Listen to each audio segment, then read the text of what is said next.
قال حمدا بن حمود بكتبنا. هذه الأبيات إهداء خاص من كلمات الشاعر حمدان حمود الشارقي، يهديها هو أخوانه غمدان حمود الشارقي وهمدان حمود الشارقي لوالدهم العزيز الفاضل حمود يحيى حسن الشارقي. أداء الفنان رمزي الشايمي.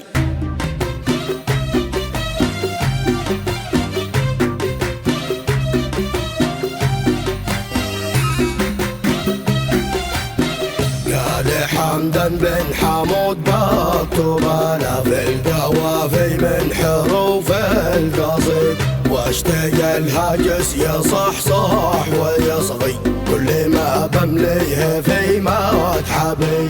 والدي الغالي حمود الشارقي لك محبة ساكنة بين الوري، انت رزحي وانت يا بي درع وافي، وانت عز العز لي يا بي حمود.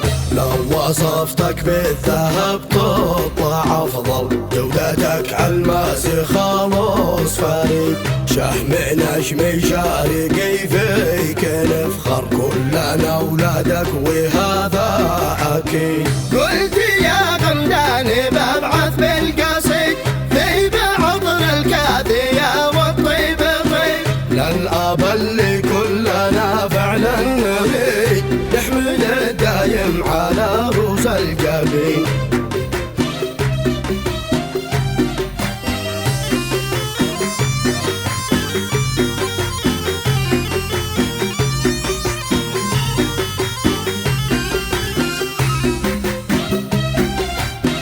لو كتبنا كم وكم بيك يا بي، أو وهبنا ارواحنا لك ليل، دمنا حمدا وغمدان وهمدا الشراين يهتفن باسم بي.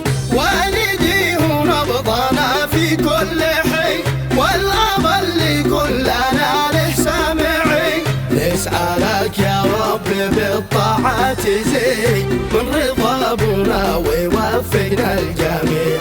والدي هو تاجنا فوق عالي معتلي فوق الجبل والجميع، قالها حمدا وغمدان وهمدان ان حب الاب ما له مثيل.